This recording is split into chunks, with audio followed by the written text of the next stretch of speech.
pivotal embryological event, but really every one of these events has been. Certainly fertilization was. Okay, and I got some great pictures. This is when the egg is just starting to burrow into the endometrium. An interesting process indeed. So, after about 2 days in the uterus, the endometrial glands secrete an agent which attracts the blastocyst to the endometrial epithelium. Okay? And the moment that the blastocyst touches the endometrium and sticks to it, its name changes. Okay? No big surprise. We now call it the trophoblast. Remember that it used to be called the blastocyst. It was only the blastocyst for 2 or 3 days. Now it's a trophoblast, and this trophoblast starts to differentiate, for the outer part especially, starts to differentiate into 2 different structures, which are very important. Okay, so this is really mislabeled. They should call this the trophoblast cavity. Okay, and so here it is adhering to the epithelium of the endometrium. These are endometrial glands secreting nutrients and all kinds of important chemical factors that tell a trophoblast what to do. Okay. Once the blastocyst attaches to the epithelium, it becomes known as the trophoblast. And it differentiates into 2 parts, the cytotrophoblast and the syncytiotrophoblast. We don't really care much about the cytotrophoblast. It doesn't do too much. However, it becomes a very important structure later on. Notice that the cytotrophoblast still surrounds the entire embryo. This is going to become the embryo here. Okay?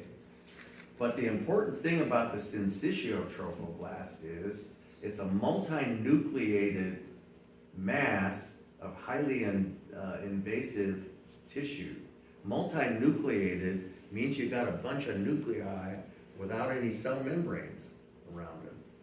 It's just this multinucleated mass that secretes these most invasive enzymes that you could ever imagine. Super invasive enzymes. If you put this embryo on any other organ in the body, it would burrow right through in about 2 hours. Any organ. But it doesn't burrow through the endometrium for reasons that aren't fully understood. Okay, although there are lots of theories out there. So the syncytiotrophoblast is what makes it so highly invasive. And you can see this syncytiotrophoblast burrowing in. Okay. And the trophectoderm now differentiates to the cytotrophoblast and the syncytiotrophoblast. Here's a great picture of endometrium down here. Here we see, with a big S right there, we see syncytiotrophoblast, and here's the embryo up here. And you can see the epithelium of the endometrium has started to heal over the top of the embryo already. So it's pretty much fully implanted, although it's going to go deeper than that. Okay, and this syncytiotrophoblast is burrowing like crazy. And it is super invasive. So now we see, okay, that the embryo has burrowed in quite a bit due to the syncytiotrophoblast, and the inner cell mass has now differentiated into an ectoderm and an endoderm, 2 layers. Okay. Ontogeny recapitulates phylogeny.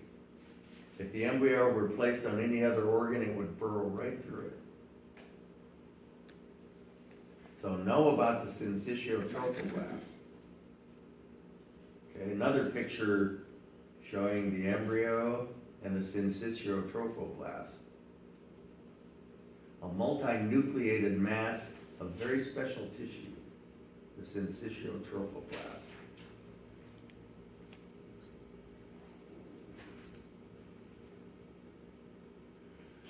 Okay, so now we see that the cytotrophoblast has started to express these finger-like projections. That's a significant event. When the cytotrophoblast starts to secrete these finger-like projections, we change its name and we start calling it the chorion. Okay? And these little finger-like projections are called chorionic villi. Remember what villus means? Finger. Okay? And so this is now the chorion, and it still surrounds the entire embryo. Notice that a stalk-like structure has developed, which is going to eventually become the umbilical cord. We have 3 germ layers. A mesoderm has developed in between the ectoderm and the endoderm. Okay? And a membrane has developed out here that becomes very important, called the amnion. Okay? Another membrane has developed down here that's called the yolk sac, that's not very important in mammals. Very important in birds, but not in mammals. So this is the ectoderm, and remember the ectoderm is the upper layer, and the endoderm is the lower layer. And so when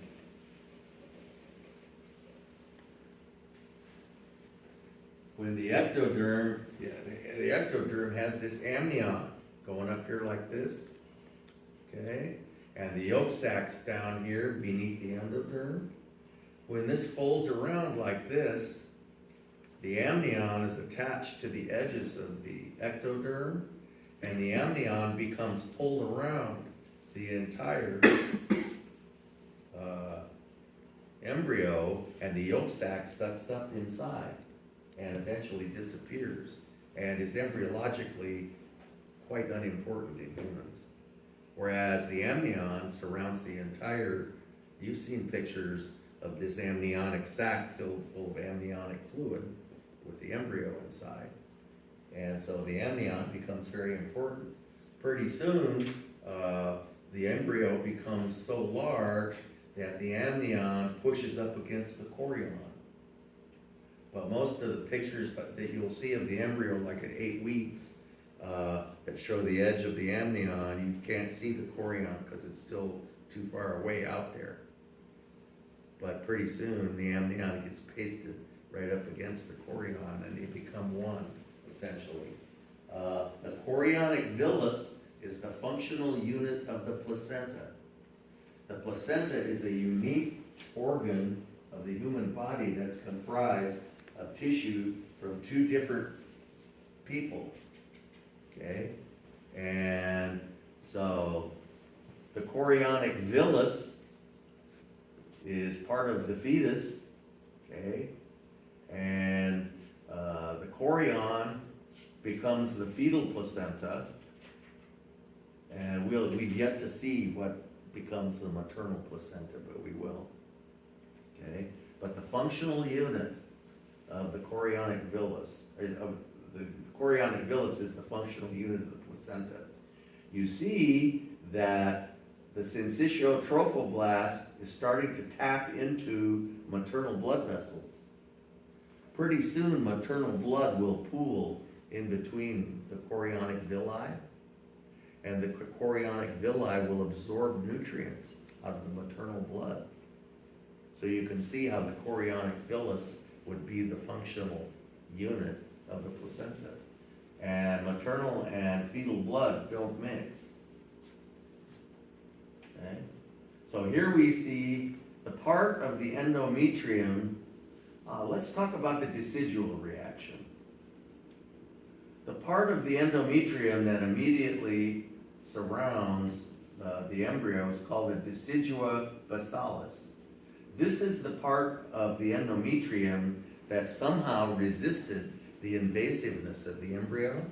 Remember, the embryo would burrow through any other organ, but it can't burrow through the endometrium. And that's because of what is called a decidual reaction. Okay? That's exhibited by the decidua basalis. It resists the invasiveness of the syncytial trophoblast, and there's several theories as to how it does that. But the decidua basalis becomes the maternal placenta. Okay?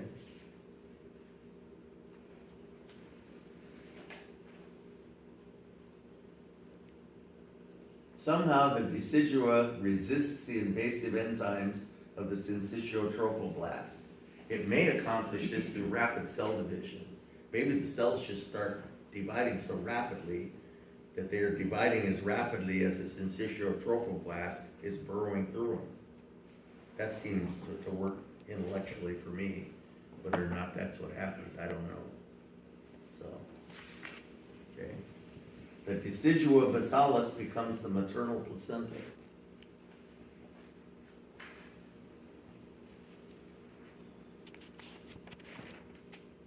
The chorion. So once the cytotrophoblast starts to express those little finger-like guys, we change its name to the chorion. And those little finger-like projections are called the chorionic villi. Okay? The chorion becomes the fetal placenta. The chorion is the outermost part of the embryo. Remember, it used to be the cytotrophoblast, which used to be the trophectoderm. Okay? And so, which has always been the outer part of the embryo.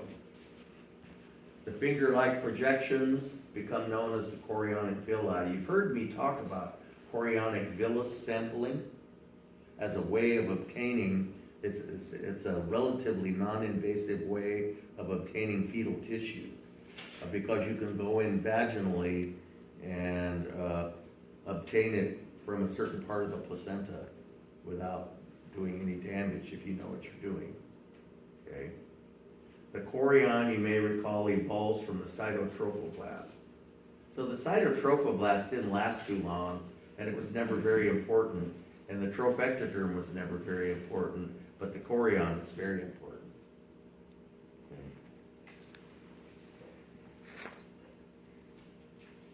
Just another picture showing the decidua basalis. What does the decidua basalis become? Maternal placenta. The maternal placenta. Okay, the maternal placenta. So, let's do a little summary of implantation. Okay, so after about 7.5 days, we have the syncytial trophoblast going full tilt, invading into the tissue of the endometrium. We still only have 2 germ layers, and this is probably still called the trophectoderm, or the trophoblast. Okay? And we see some maternal blood vessels out here, but they haven't been tapped into yet.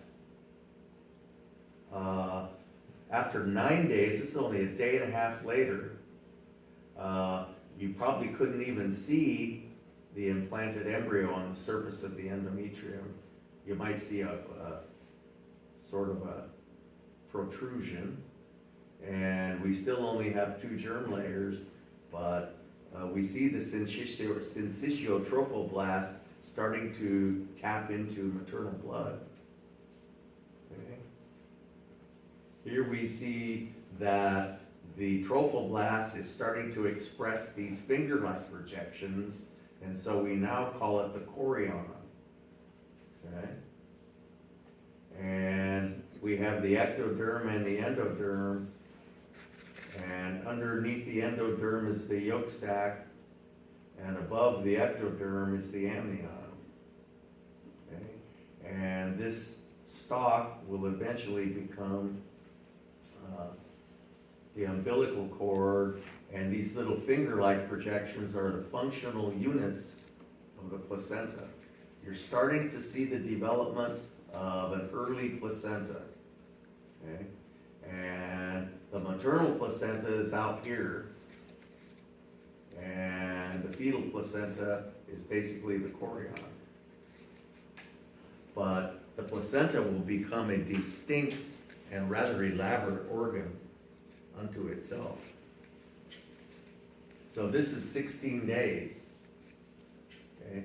This is about the time, you see, have to start tapping into maternal blood before the embryo can start secreting any hormones into the blood. Okay?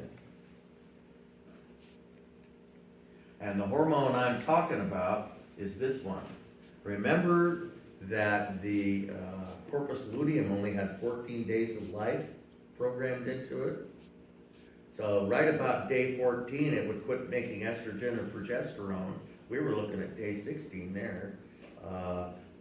And what we would have had was a sloughing off of the endometrium, and the whole thing would have aborted. See? So we got to do something to make the corpus luteum not go away, and to continue secreting those all-important hormones which sustain the endometrium. And so, and it takes a while, because the embryo has to tap into maternal blood before it can start secreting this pivotal hormone called human chorionic gonadotropin. Human chorionic gonadotropin tells the corpus luteum to keep going. Okay? And the corpus luteum keeps going for about 3 months until the placenta becomes firmly established. Okay? And for obvious reasons, a lot of folks call this HCG. Okay? And these drugstore pregnancy tests, we'll be looking at this picture a lot. Normally, the corpus luteum will quit producing hormones after 14 days. HCG causes the corpus luteum to continue producing hormones for about 3 months. Okay?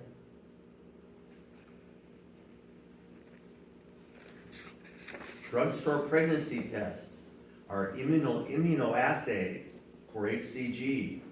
Basically, they've made antibodies for HCG, and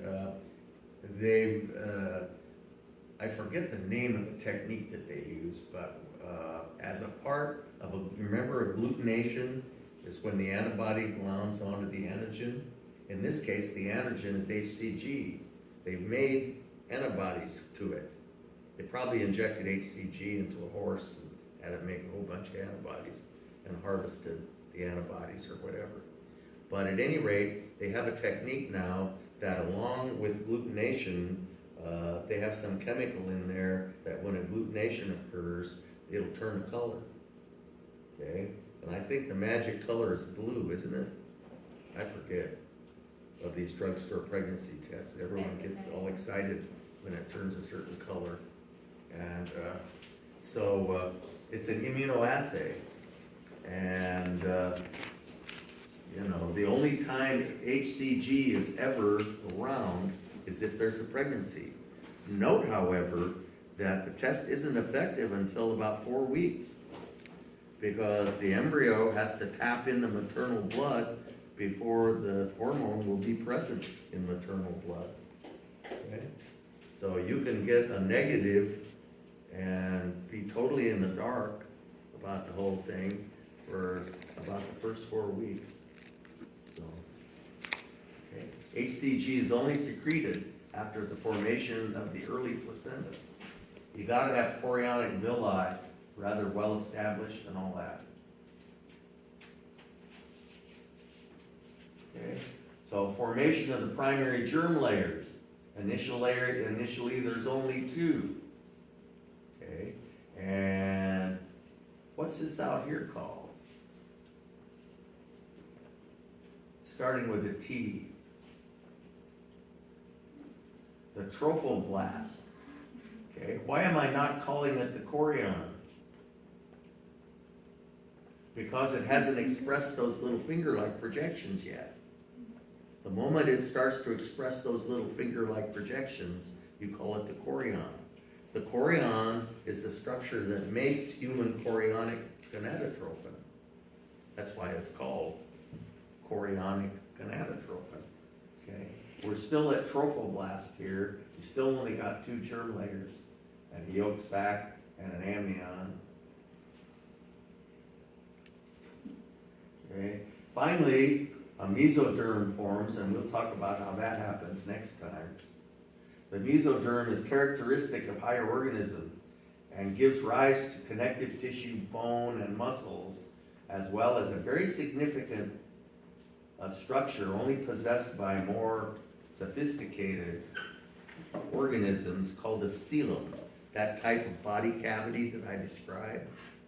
But even earthworms have a coelom. Okay, so that's why I made the comment that earthworms are really not that primitive. Insects possess a coelom, and insects are really quite sophisticated structures, closely related to crabs and stuff like that.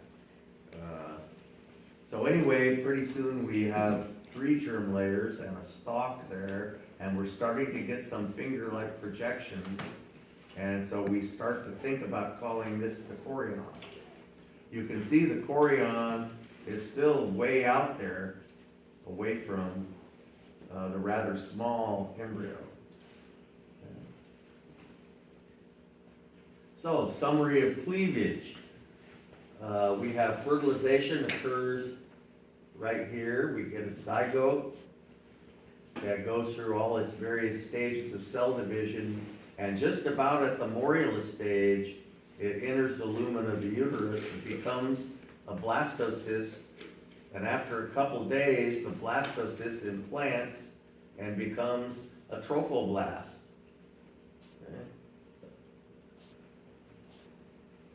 So is HCG being made yet? Nope. No. Okay, so we have the blastocyst gloms onto the endometrium, and we then have a trophoblast, and the cytotrophoblast and the syncytiotrophoblast. And we start, after day 9, we start to actually develop germ layers. The process of developing germ layers is called gastrulation. Okay? And you can see the developing chorionic villi, which are really, I'm not sure they're part of the syncytium.